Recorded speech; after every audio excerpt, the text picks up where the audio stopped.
Case 1, June 12, 2016, Orlando, Florida. A 29-year-old security guard opened fire inside Pulse nightclub during the early morning hours, sending patrons scrambling for cover as calls flooded emergency lines. Within days, investigators centered their attention on the shooter's documented instability and extremist claims, tracing the lead-up to the deadliest attack of its time and the chaos that unfolded in minutes. Police responded to an active shooter at 2:02 a.m., arriving to a scene where dozens were wounded, trapped, or hiding inside restrooms and storage areas. Initial gunfire was followed by a prolonged standoff as officers negotiated, evacuated survivors, and attempted to contain the situation. Evidence quickly indicated inconsistencies in the perpetrator's shifting statements during calls made inside the club, while tactical units assessed structural hazards that complicated immediate entry. The unfolding hours highlighted communication delays, uncertain victim locations, and the escalating danger as reports of continued shots intensified pressure on first responders. The attack struck late-night patrons gathered for weekend events, intersecting with LGBTQ nightlife spaces long targeted in broader hate-motivated rhetoric. Many visitors were local residents, while others were out-of-town attendees celebrating Latin night at the venue. Meanwhile, the shooter traveled from another city, reinforcing questions about premeditation and motive. Prior accounts of his behavioral instability, workplace problems, and violent remarks gained renewed relevance as investigators reconstructed his background, mapping personal grievances and ideological claims against the timeline of the attack. Law enforcement identified prior FBI investigations that had closed without charges, then verified his recent firearms purchases made legally weeks before the attack. Review of phone communications during the standoff revealed shifting ideological declarations and attempts to justify the violence. Detectives analyzed surveillance footage, 911 transcripts, and electronic data to determine whether outside coordination existed. Parallel inquiries reviewed his social media activity, workplace history, and family interviews for indicators missed in earlier assessments. SWAT teams breached the structure at approximately 5:15 a.m. after explosive entry was deemed the only viable option to reach remaining victims.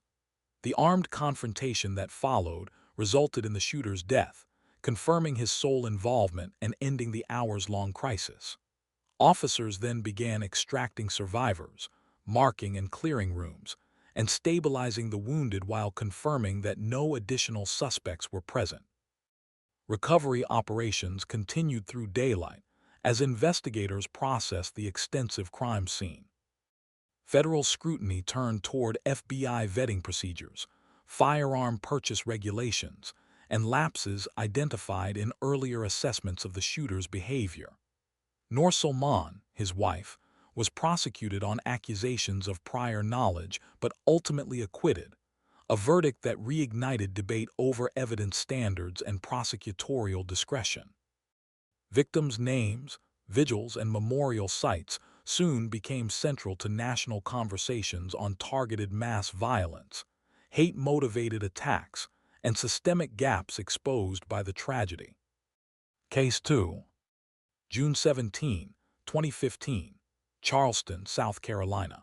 9 church members were killed during an evening Bible study session, and investigators quickly focused on a 21-year-old attendee who sat with the group before opening fire. As survivors provided initial descriptions and the suspect fled the scene, authorities moved rapidly to identify him, setting off a nationwide alert tied to one of the deadliest racially motivated attacks in recent U.S. history. A 911 call reported active gunfire inside Emmanuel AME Church, triggering an immediate response from local police and federal agencies as chaos unfolded within the historic sanctuary. Officers arriving on site found victims across multiple rooms, while bullet casings, survivor accounts, and emergency evacuation patterns pointed to deliberate targeting rather than random violence. Surveillance footage captured the suspect entering and leaving the building, accelerating the release of public images and fueling a multi-state manhunt. As investigators secured the perimeter and collected early forensic leads, federal partners joined the effort under the presumption of a hate-motivated mass killing. Victims included clergy members, community leaders, and longtime worshipers participating in routine midweek religious study, reflecting the church's cultural and historical role within Charleston's Black community. Attendees welcomed the unfamiliar young man into their circle before the attack, consistent with the congregation's long-standing openness to visitors. Meanwhile, Roof was an unemployed young man living in isolation and deeply immersed in online white supremacist material. His Gittle behavior, coupled with prior statements recalled by acquaintances, illustrated an escalating fixation on racial violence that contrasted starkly with the peaceful gathering he targeted. Digital evidence recovered from Roof's personal devices included a manifesto outlining racist ideology, images of Confederate iconography, and references to extremist forums. Investigators traced the firearm used in the attack to a recent purchase made possible by incomplete background check information, an administrative lapse later termed the Charleston loophole.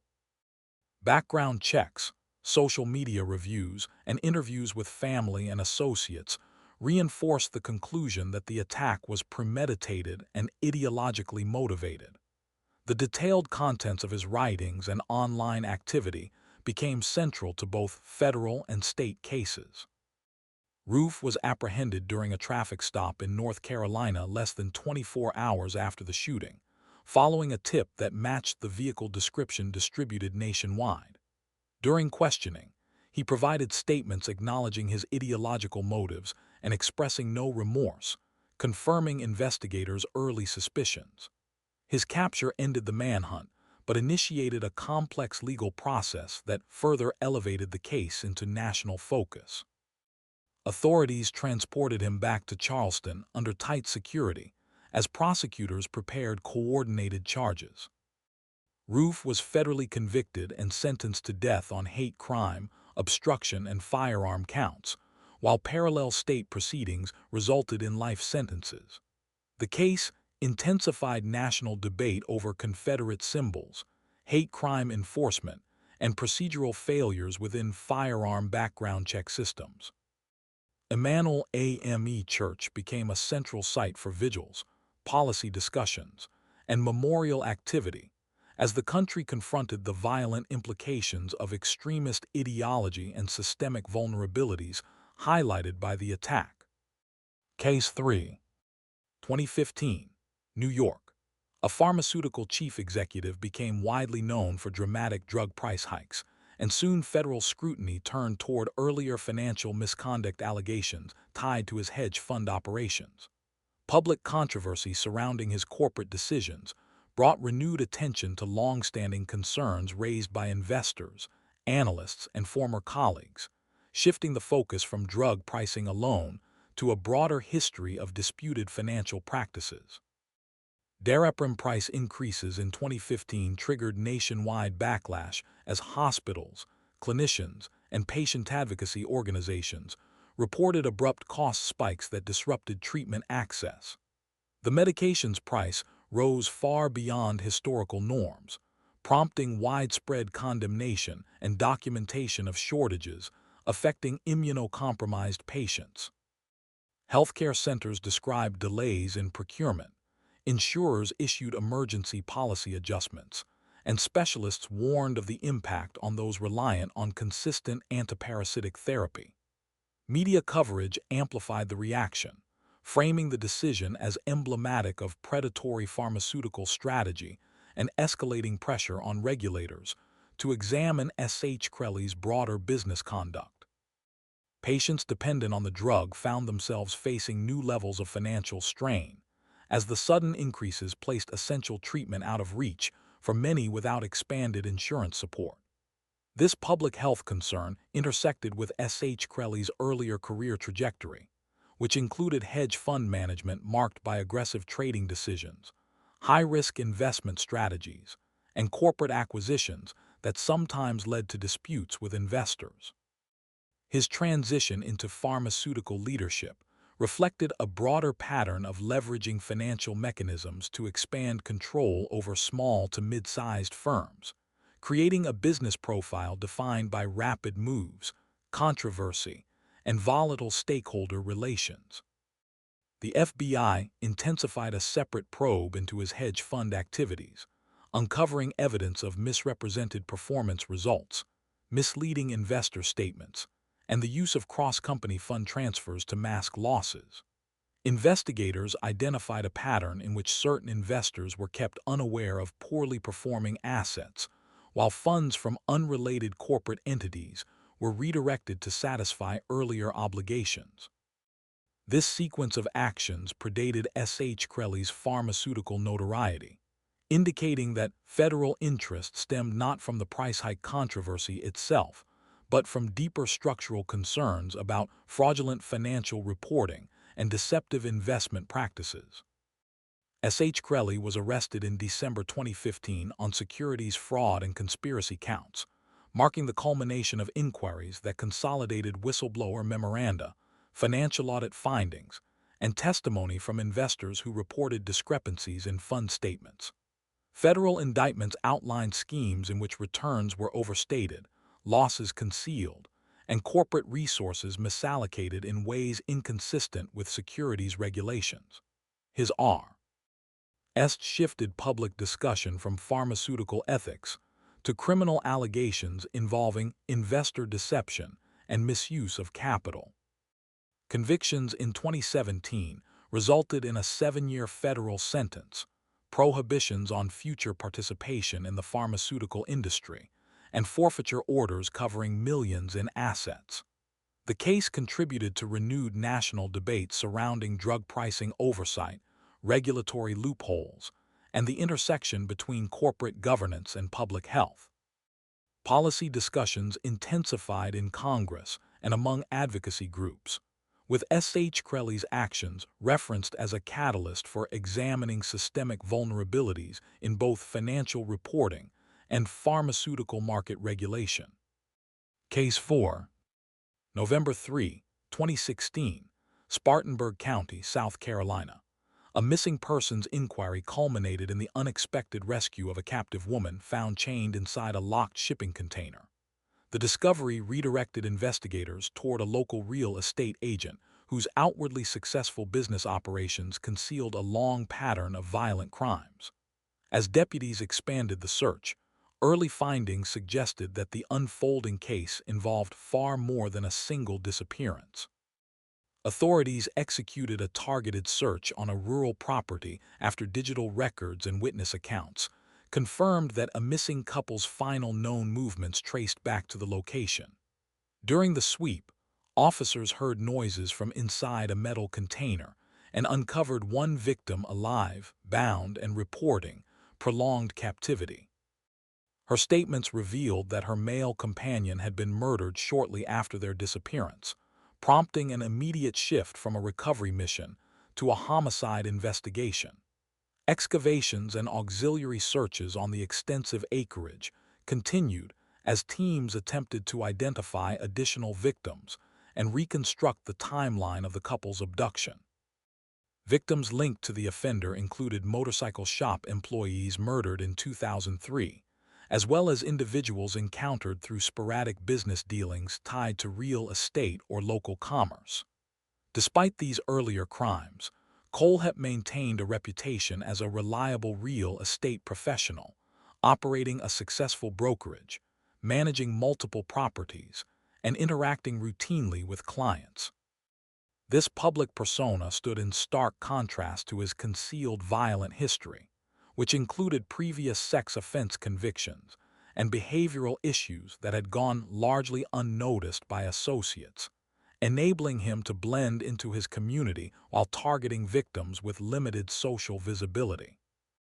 Evidence recovered during property searches, including buried remains, weapon components, and ballistic residues, provided material connections to several unsolved cases. Firearm analyzes established matches between weapons in Kohlhepp's possession and shell casings recovered from the 2003 motorcycle shop quadruple homicide. As forensic teams processed multiple burial sites, investigators cross-checked missing persons reports with physical findings. Kohlhepp's subsequent statements further corroborated investigative leads, confirming involvement in a series of killings spanning more than a decade. Kohlhepp was detained immediately after the rescue of the captive woman, and early interview sessions yielded voluntary admissions detailing multiple homicides. His descriptions aligned with documented evidence from prior unsolved investigations, including timelines, victim names, and methods previously unconfirmed by law enforcement. These interviews accelerated case consolidation as detectives verified details across crime scenes, linking him definitively to 7 murders. He pled guilty in 2017 and received 7 consecutive life sentences without the possibility of parole, formally closing cases that had remained unresolved for years. Public review following the sentencing focused on systemic gaps in sex offender monitoring, questions surrounding firearm access despite past convictions, and the extended duration in which Kohlhepp operated without detection. The revelations prompted calls for strengthened oversight mechanisms and renewed scrutiny of background check standards for professional licensing and weapons procurement. Case 5. January 18, 2015, Stanford University. A 22-year-old unconscious woman was found behind a dumpster near a fraternity house, and responding officers immediately focused on a 19-year-old student-athlete detained at the scene. As emergency personnel evaluated the victim's condition, early statements and witness observations established the suspect's proximity and behavior, prompting rapid escalation from a medical response to a felony sexual assault investigation. 2 graduate students cycling nearby witnessed part of the assault, intervened, and restrained the suspect when he attempted to flee. They contacted police, guided officers to the location, and provided first-hand accounts of the events leading to his detention. Medical examination at the hospital. Tal confirmed multiple indicators consistent with sexual assault, including trauma and impaired consciousness. The victim, unresponsive at the scene due to intoxication, was unable to provide an immediate narrative, making physical evidence, witness intervention, and time-stamped observations central to the early investigative record.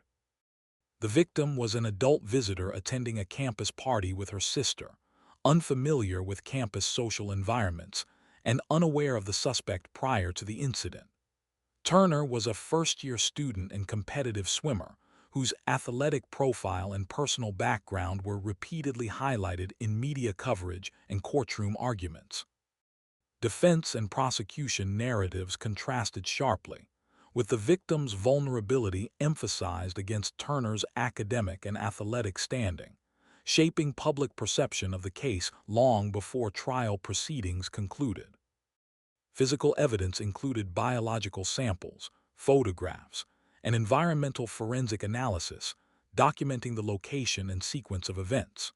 Witness accounts from the intervening students aligned with time logs, bike path activity, and the suspect's own admissions regarding alcohol consumption and interaction with the victim.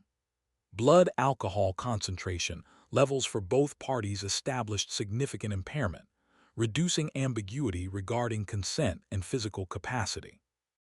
These combined elements formed a detailed evidentiary timeline that left little factual dispute over the assault sequence, instead shifting legal argument toward interpretation of intent and incapacitation. Turner was arrested at the scene and subsequently charged with multiple felony counts, including assault with intent to commit rape and sexual penetration of an unconscious person. The case advanced to a 2016 jury trial in which prosecutors argued that the victim's incapacitation rendered any claim of consent invalid. Testimony from the witnesses, forensic experts, and law enforcement reinforced the prosecution's narrative, leading to Turner's conviction on all counts. The proceedings underscored complexities surrounding college drinking culture, consent standards, and the credibility challenges faced by incapacitated victims. A 6-month jail sentence with early release for good behavior prompted national outrage, sparking widespread criticism of judicial discretion and perceived leniency. Public reaction fueled a successful campaign to recall the presiding judge and contributed to legislative reforms tightening sentencing guidelines for sexual assault involving intoxicated or unconscious victims. The victim's impact statement, released publicly, became a central document in national discussions on survivor advocacy, institutional responsibility, and criminal justice disparities. Case 6, 2016, Michigan. Allegations against a national gymnastics physician emerged publicly, and early reports triggered an investigation that quickly uncovered extensive abuse carried out under the guise of medical treatment. As survivor accounts grew, the case exposed how long-standing authority, institutional trust, and procedural oversight failures enabled misconduct to persist across multiple organizations connected to elite athletics. Media exposure in September 2016 prompted dozens of athletes to come forward, many describing nearly identical encounters spanning years of treatment. Federal and state agencies initiated parallel inquiries, gathering statements from minors, collegiate athletes, and Olympians whose earlier complaints had gone unresolved. The volume and consistency of disclosures signaled systemic issues rather than isolated incidents. Investigators broadened their scope to include training centers, university clinics, and competition venues, compiling a detailed pattern of conduct that contradicted claims of legitimate medical procedure. Victims included children, adolescents, and world-class gymnasts who received treatment during university appointments, national team camps, and international events. Many were accompanied by coaches or parents who relied heavily on Nassar's professional status and long-standing reputation. Institutional settings ranged from Michigan State University athletics facilities to USA Gymnastics training centers, allowing him access to athletes across multiple tiers of competition. These environments reinforced a perception of safety and authority that shielded abusive behavior and made detection significantly more difficult for those unfamiliar with proper medical boundaries. The investigation incorporated survivor testimony, expert medical reviews, and assessments of procedural compliance within affiliated institutions. Digital evidence, including illicit material recovered from Nassar's devices, further corroborated allegations and expanded the scope of criminal charges. FBI findings highlighted delays in earlier reporting pathways and gaps in institutional responses, revealing missed opportunities for intervention. Revi. WS of complaint histories documented instances where concerns had been raised but not escalated, contributing to national scrutiny of internal reporting systems. Nassar pled guilty to federal charges involving illicit materials, receiving initial sentencing before facing additional state-level prosecutions. Subsequent hearings produced convictions on counts of criminal sexual conduct tied directly to athlete testimonies. Judges issued lengthy consecutive sentences that effectively ensured lifetime incarceration. The combined proceedings drew widespread public attention and prompted reevaluation of how medical authority can be exploited within competitive sports settings. USA Gymnastics, Michigan State University, and the U.S. Olympic Committee faced extensive civil litigation, resulting in major settlements, organizational resignations, and bankruptcy proceedings. Public review concentrated on structural failures surrounding athlete protection, mandatory reporting obligations, and oversight mechanisms within youth and elite athletic programs. Legislative reforms followed, strengthening safeguarding policies, increasing institutional accountability, and expanding legal requirements for reporting suspected abuse across national athletic organizations. Case 7, 1985-2007, Los Angeles. A series of women were found murdered across South Central. Their cases, initially treated as isolated incidents before later review linked them to a single long-operating offender. The extended timeline, spanning more than 2 decades, allowed the perpetrator to evade detection as investigators pieced together patterns that had gone unrecognized during earlier waves of violence. Early homicide patterns began emerging in the mid-1980s, marked by victims found in alleys, abandoned lots, or secluded residential areas. The frequency of incidents slowed in the late 1980s and 1990s, leading to the appearance of a prolonged gap that complicated investigative continuity. When similar cases resurfaced in the early 2000s, law enforcement reassessed prior files and reactivated task force operations. Renewed analytical reviews highlighted consistencies in victim type, location profiles, and ballistic evidence, reinforcing the likelihood that a single offender had resumed activity after years of apparent inactivity. Victims were predominantly marginalized women from underserved communities in South Central Los Angeles, many facing socioeconomic instability, limited access to support services, or transient living conditions. The vulnerability of these populations contributed to slower case traction and reduced public awareness. Franklin lived within the same neighborhoods, maintaining a familiar local presence while working in municipal sanitation and later performing on repair jobs. His everyday interactions and stable work history enabled him to blend seamlessly into the environment where the murders occurred, minimizing suspicion among both residents and investigators. A major investigative shift occurred in 2010 when familial DNA testing matched crime scene material to a relative of Franklin's son. This breakthrough allowed detectives to pursue covert sample collection from Franklin himself. Surveillance teams obtained discarded items containing genetic material, which laboratory tests confirmed as direct matches to evidence recovered from multiple homicide scenes dating back decades. The use of familial DNA marked a significant advancement in the case, transforming a stagnant investigation into a prosecutable sequence of linked crimes. Franklin was arrested in 2010 and charged with 10 murders and 1 attempted murder, with oversight teams searching his residence for corroborating evidence. Investigators recovered photographs, personal items belonging to unidentified women, and objects consistent with victim timelines. Physical evidence strengthened connections established through DNA analysis, providing a comprehensive basis for prosecution.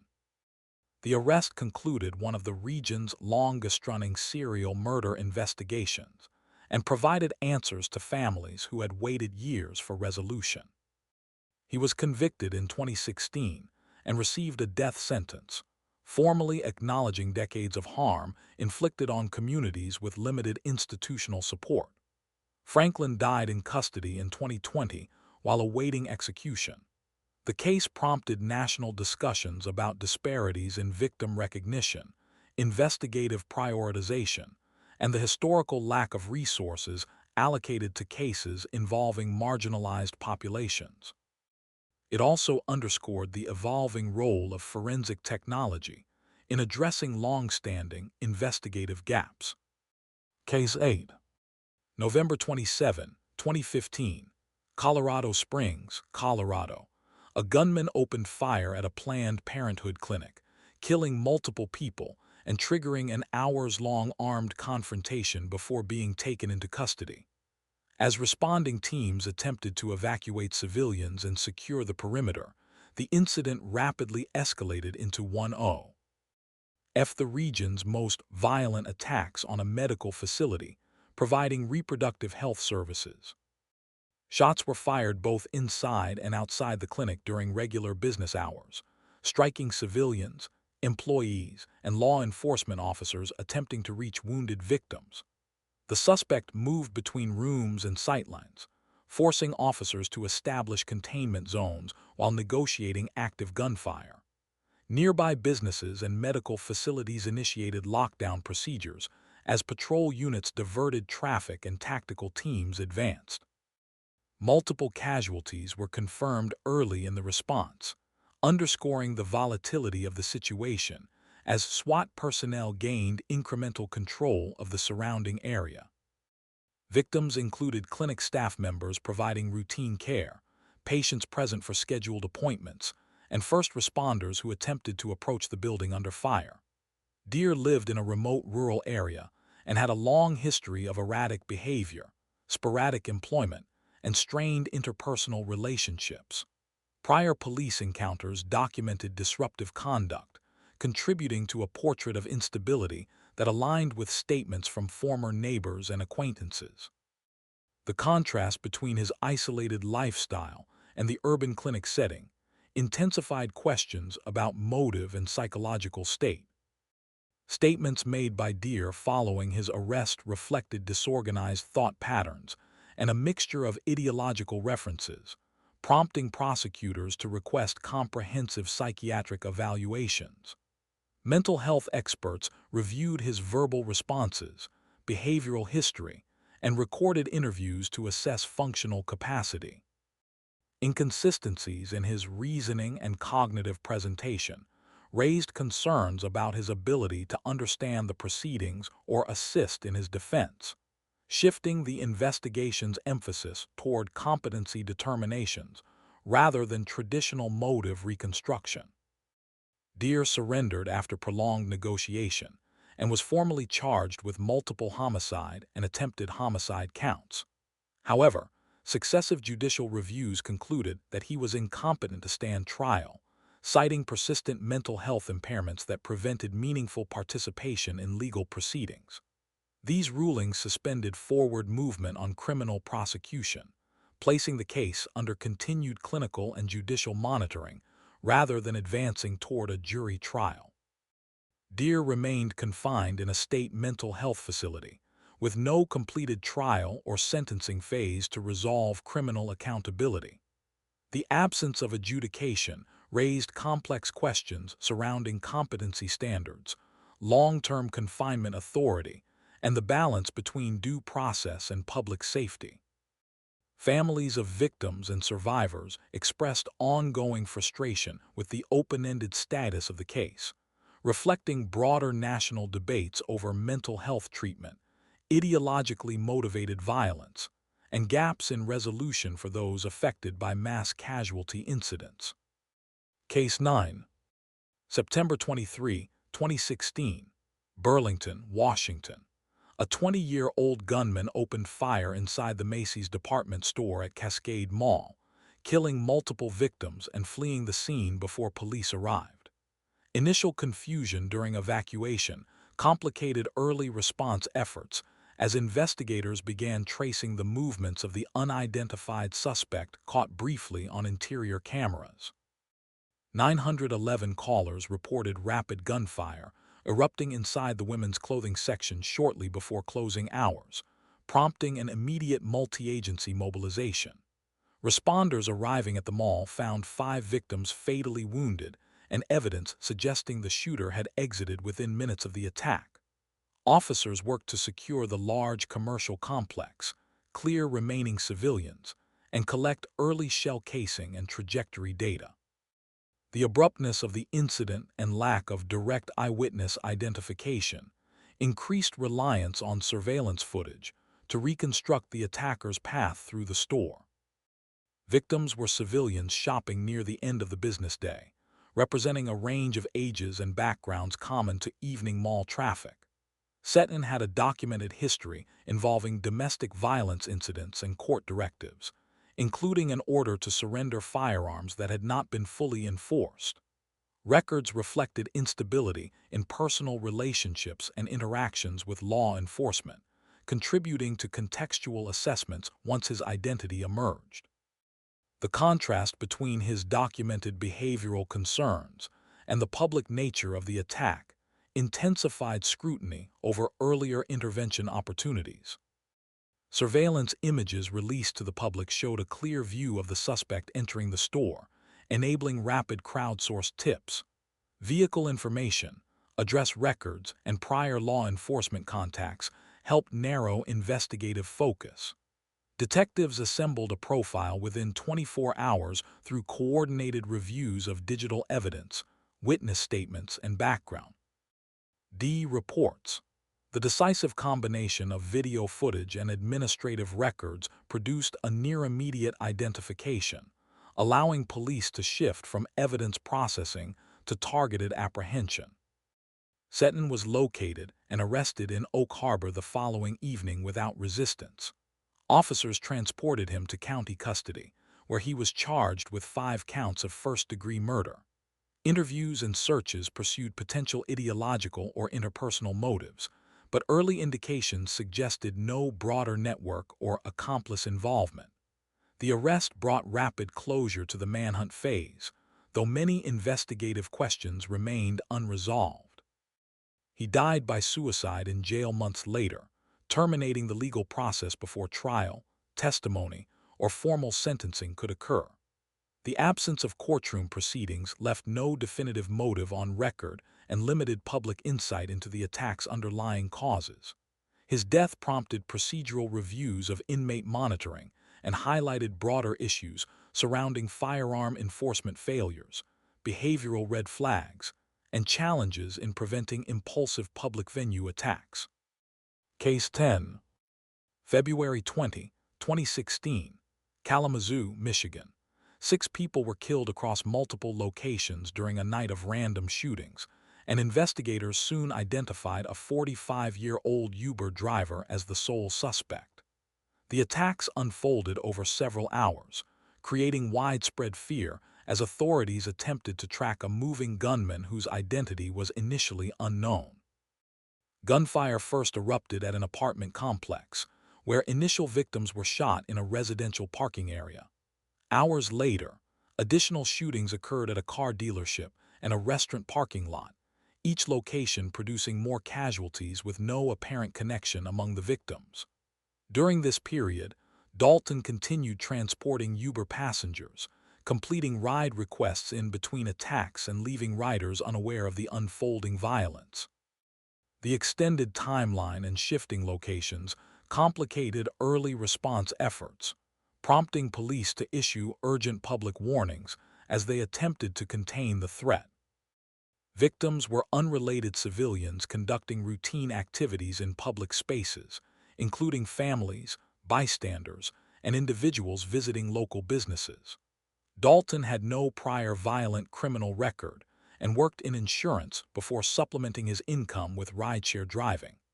Background information revealed little that aligned with typical markers of targeted violence, making the randomness of the attacks especially alarming.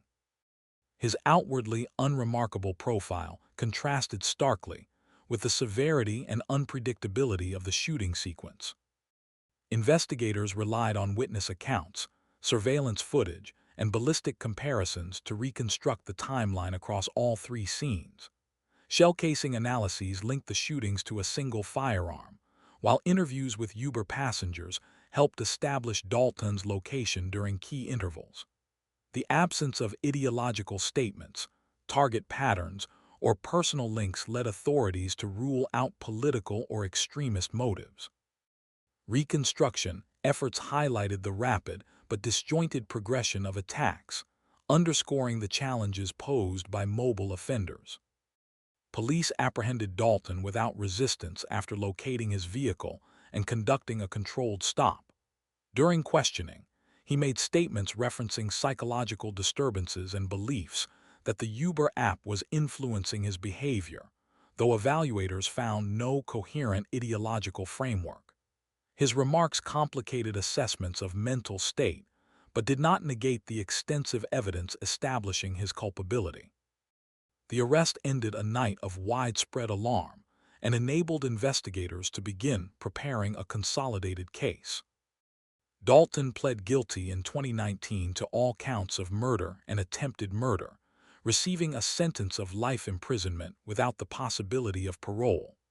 His decision to forego trial left many motive questions unresolved, adding to public debate surrounding the unpredictability of mass violence in individuals without prior criminal histories. The case reinforced concerns about detection challenges, gaps in behavioral warning signs, and the complexities of assessing risk among otherwise routine community members.